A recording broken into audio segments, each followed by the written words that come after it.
என்னைக்காவது யோசிச்சிருக்கீங்களா? சில ஆப்ஸ் எல்லாம் நாம ஏன் கொஞ்சம் கூட யோசிக்காம ஓபன் பண்றோம்னு? மீரியாலோட ஹுக்ட் புத்தகம் இந்த மாதிரி ப்ராடக்ட்ஸ் எப்படி நம்ம பழக்கமா மாறுதுங்கிற சீக்ரெட்டை உடைக்குது. வாங்க இத பத்தி இன்னைக்கு டீப்பா பார்க்கலாம். நீங்க எப்போவாவது கவனிச்சிருக்கீங்களா?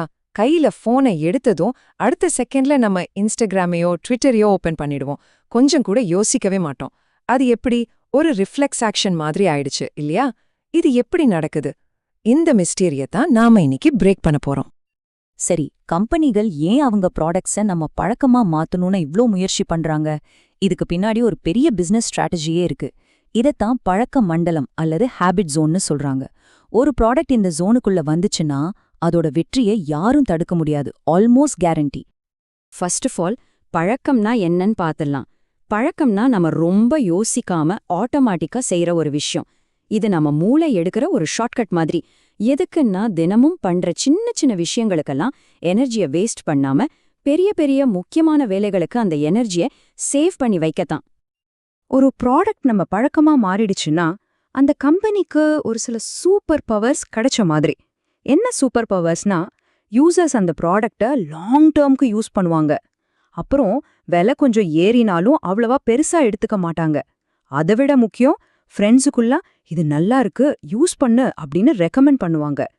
இது அந்த கம்பெனிக்கு மார்க்கெட்ல ஒரு பெரிய அட்வான்டேஜை கொடுக்குது. இது எவ்ளோ பவர்ஃபுல்னு நீங்க தெரிஞ்சுக்கணும். ஒரு ப்ராடக்ட் உங்க பழக்கமா ஆயிடுச்சுன்னா அந்த பழக்கத்தை மாத்துறது ரொம்பவே கஷ்டம். அதுவே அந்த கம்பெனிக்கு ஒரு பெரிய ஷீல்டு மாதிரி, ஒரு பாதுகாப்பு கவசம் மாதிரி. கரெக்டா அதத்தான் இந்த கோட் சொல்லுது. யூசர் ஹேபிட்ஸ் தான் ஒரு காம்படிட்டிவ் அட்வான்டேஜ். ஏன்னா அந்த மாதிரி ப்ராடக்ட்ஸை மத்த கம்பெனிகள் காம்பீட் பண்ணி ஜெயிக்கிறது ரொம்ப ரொம்ப கஷ்டம். சரி, ஒரு ப்ராடக்ட எப்படிதான் பழக்கமா மாத்துறது? இதுக்குத்தான் நியர் இயல் ஹுக் மாடல்னு ஒரு 4 ஸ்டெப் மாடலை இன்ட்ரடியூஸ் பண்றாரு. அதோட முதல் ஸ்டெப் ட்ரிகர், அதாவது தூண்டுதல். சோ இந்த ட்ரிகருங்கிறது என்ன? அது ஒரு ஸ்பார்க் மாதிரி. ஒரு வண்டியை ஸ்டார்ட் பண்ண தேவைப்படுற ஒரு ஸ்பார்க் பிளக் மாதிரி.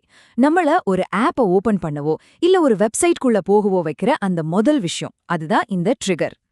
இந்த ட்ரிகர்ஸ்ல 2 டைப் இருக்கு. ஒன்னு எக்ஸ்டர்னல் ட்ரிகர், அதாவது வெளியே இருந்து வர்றது. உங்க போன்ல வர்ற ஒரு நோட்டிஃபிகேஷன், ஒரு ஆட், இல்ல உங்க ஃப்ரெண்ட் அனுப்புற ஒரு மெசேஜ். இது எல்லாமே எக்ஸ்டர்னல் ட்ரிகர்ஸ் தான். இன்னொன்னு இன்டர்னல் ட்ரிகர். இதுதான் ரொம்ப இன்ட்ரெஸ்டிங். இது நம்ம மனசுக்குள்ளேருந்து வர்றது.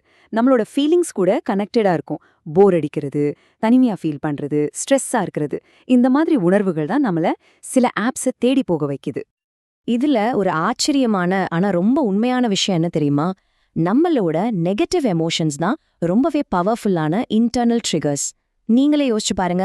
நமக்கு போர் அடிக்கும்போது யூடியூப் ஓபன் பண்றோம், தனிமையா ஃபீல் பண்ணும்போது இன்ஸ்டாகிராம் ஃபீட ஸ்க்ரோல் பண்ணிட்டே இருக்கும். இதுக்கெல்லாம் காரணம் இந்த நெகட்டிவ் ஃபீலிங்ஸ் தான். இந்த உணர்வுகள் தான் நம்மள மேக்னெட் மாதிரி அந்த ஆப்ஸ் பக்கம் இழுக்குது. ஓகே, ட்ரிகர் வந்துருச்சு. அடுத்தென்ன? அடுத்ததான் ஆக்ஷன், அதாவது செயல்.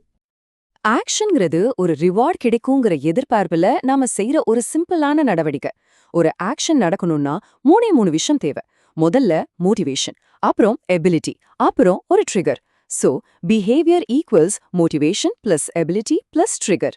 இது ஷார்ட்டா BE=MAT ஃபார்முலான்னு சொல்லுவாங்க. இங்க ஒரு முக்கியமான பாயிண்ட் இருக்கு. ஒரு யூசரோட மோட்டிவேஷனை இன்க்ரீஸ் பண்றதுக்கு ட்ரை பண்றதை விட அவங்க செய்ய வேண்டிய அந்த ஆக்ஷனை ஈஸியாக்குறது தான் ரொம்ப எஃபெக்டிவ். ஒரு ஆக்ஷன் எவ்வளவுக்கு எவ்வளவு சிம்பிளா இருக்கோ அவ்வளவுக்கு அவ்வளோ மக்கள் அதை செய்வாங்க. உதாரணத்துக்கு கூகுள் வச்சு ஒரே கிளிக்ல லாகின் பண்றோம்ல, அந்த மாதிரி தான். ரொம்ப யோசிக்க வைக்காம சடக்குன்னு முடியணும். இப்போ நாம ஹுக் மாடலோடையே ரொம்ப பவர்ஃபுல்லான ஒரு பாட்டுக்கு வரோம். அதுதான் வேரியபிள் ரிவார்ட், மாறி மாறி கிடைக்கிற வெகுமதி. இதுதான் நம்மள திரும்ப திரும்ப ஒரு ஆப்குள்ள போக வைக்குது. வேரியபிள் ரிவார்ட்னா என்ன? ஒரு ஸ்லாட் மிஷின்ல எப்படி அடுத்து என்ன வரும்னு தெரியாதோ அந்த மாதிரி. ஒரே மாதிரியான ரிவார்டு கிடைக்காம கணிக்க முடியாத ரிவார்ட்ஸ் கிடைக்கிறது வேரியபிள் ரிவார்ட்ஸ். சோஷியல் மீடியா ஃபீடை ஸ்க்ரோல் பண்ணும்போது அடுத்து என்ன போஸ்ட் வரும்னு நம்மளுக்கு தெரியாது. அந்த ஒரு கியூரியாசிட்டி, அந்த எதிர்பார்ப்பு, அதுதான் நம்மள கீப் ஸ்க்ரோலிங் பண்ண வைக்குது.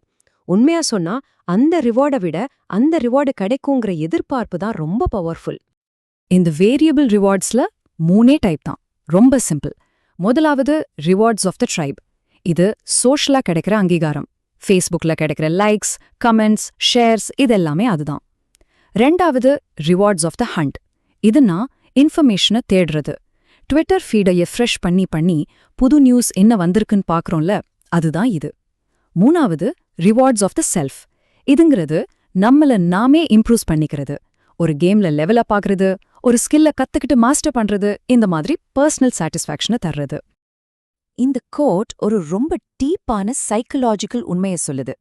நம்மளை ஒரு விஷயத்தை செய்ய வைக்கிறது அந்த ரிவார்ட்ல இருந்து கிடைக்கிற அந்த சென்சேஷன் கிடையாது. ஆனா அந்த ரிவார்டுக்கான நம்ம மனசுல இருக்கிற அந்த ஏக்கம், அந்த ஒரு அரிப்பு, அதை சரி பண்ணணுங்கிற தேவைதான். சரி, ஹுக் மாடலோட ஃபைனல் ஸ்டெப்புக்கு வந்துட்டோம். அதுதான் இன்வெஸ்ட்மெண்ட், அதாவது முதலீடு. இதுதான் ஒரு யூசரை அடுத்த சைக்கிளுக்கு ரெடி பண்ணுது. ஸோ இன்வெஸ்ட்மெண்ட்னா என்ன? யூசர் அந்த ப்ராடக்ட்ல ஏதாவது ஒன்று இன்வெஸ்ட் பண்றது. அவங்களோட டைம், அவங்களோட டேட்டா, அவங்களோட எஃபர்ட், எதுவா வேணாலும் இருக்கலாம். நீங்க ஒரு ஆப்ல உங்க ஃப்ரெண்ட்ஸ் ஆட் பண்றீங்க, ஒரு பிளேலிஸ்ட் கிரியேட் பண்றீங்க, இல்ல கூகுள் போட்டோஸ்ல உங்க போட்டோஸை சேவ் பண்றீங்கன்னா நீங்க அதுல இன்வெஸ்ட் பண்றீங்கன்னு அர்த்தம். இதுக்கு பின்னாடியும் ஒரு இன்ட்ரெஸ்டிங் சைக்காலஜி இருக்கு. அதுக்கு பேரு ஐக்கியா எஃபெக்ட். சிம்பிளா சொன்னா, ஐக்கியால ஒரு சேரையோ டேபிளையோ வாங்கி நம்மளே வீட்ல வச்சு அசெம்பிள் பண்ணோம்னா அந்த பொருள் மேல நமக்கு ஒரு தனி பாசம் வந்துரும் இல்லையா? அது ரெடிமேடா வாங்குறதை விட. அதேதான் இங்கேயும். ஒரு ஆப்ல நாம எவ்ளோ டைம் அண்ட் எஃபர்ட்டை இன்வெஸ்ட் பண்றோமோ அந்த அளவுக்கு அந்த ஆப் நமக்கு ரொம்ப வேல்யூபிளா மாறிடும். ஷார்ட்டா சொன்னா, நம்ம பண்ற அந்த இன்வெஸ்ட்மெண்ட் தான் ஒரு ப்ராடக்ட்டை நமக்கு ரொம்ப ஸ்பெஷலா மாத்துது. அதனால தான் ஒரு ஆப்ல பல வருஷமா நம்ம ஃபோட்டோஸ், ஃப்ரெண்ட்ஸ், டேட்டான்னு இன்வெஸ்ட் பண்ணதுக்கப்புறம் அந்த ஆப்பை விட்டுட்டு இன்னொரு ஆப்க்கு மாறுறது நமக்கு ரொம்ப ரொம்ப கஷ்டமா இருக்கு. இப்போ பாருங்க, இந்த 4 ஸ்டெப்ஸும் சேர்ந்து ஒரு சைக்கிளை ஃபார்ம் பண்ணுது. அது ஒரு லூப் மாதிரி தொடர்ந்து சுத்திக்கிட்டே இருக்கும். ஒரு ட்ரிகர் ஆக்ஷனை தூண்டுது. அந்த ஆக்ஷனுக்கு ஒரு வேரியபிள் ரிவார்டு கிடைக்குது. அந்த ரிவார்ட் நம்மள இன்வெஸ்ட்மெண்ட் பண்ண வைக்குது. நாம பண்ற இன்வெஸ்ட்மெண்ட் அடுத்த ட்ரிகரை கிரியேட் பண்ணுது. And the cycle repeats. இதுதான் ஒரு பழக்கத்தை உருவாக்குற அந்த மேஜிக் சைக்கிள். பாத்தீங்களா, இந்த ஹுக் மாடலுங்கிறது எவ்வளவு ஒரு பவர்ஃபுல் டூல்னு. ஆனா இங்கேதான் ஒரு முக்கியமான கேள்வி வருது. இவ்ளோ பெரிய ஒரு சக்தியை வச்சுக்கிட்டு நாம் அதை எப்படி யூஸ் பண்ணணும்? இது சரியா தவறா? இதோட நெறிமுறைகளை பத்தி யோசிக்கணும் இல்லையா? இதுக்கு பதில் சொல்ற மாதிரி இயால் கையாடுதல் அணின்னு ஒன்ன கொடுக்கறார். ஒரு ப்ராடக்டை உருவாக்குறவர் தங்கிட்டேயே 2 சிம்பிளான கேள்வியை கேட்டுக்கணும். கேள்வி 1, நான் கிரியேட் பண்ண இந்த ப்ராடக்டை நானே யூஸ் பண்ணுவேனா? கேள்வி 2, இந்த ப்ராடக்ட் யூசரோட வாழ்க்கைய உண்மையிலேயே மேம்படுத்துதா? இந்த 2 கேள்வியோட பதில பொறுத்து அவர் ஒரு ஃபெசிலிட்டேட்டரா, பெட்லரா, என்டர்டெய்னரா இல்ல ஒரு டீலரான்னு தீர்மானிக்கலாம். ஸோ நாம யூஸ் பண்ற அல்லது உருவாக்குற ப்ராடக்ட்ஸை பத்தி நாம யோசிக்கணும். அது நம்ம வாழ்க்கைய மேம்படுத்துதா இல்ல நம்ம நேரத்தை வீணடிக்குதா? நீங்க ஒரு ப்ராடக்ட் கிரியேட்டரா இருந்தீங்கன்னா நீங்க எந்த டைப்ல இருக்க விரும்புறீங்க? ஒரு ஃபெசிலிட்டேட்டரா இல்ல ஒரு டீலரா? இந்த கேள்வியோட இந்த ஆய்வை முடிச்சுக்கலாம். யோசிச்சு பாருங்க.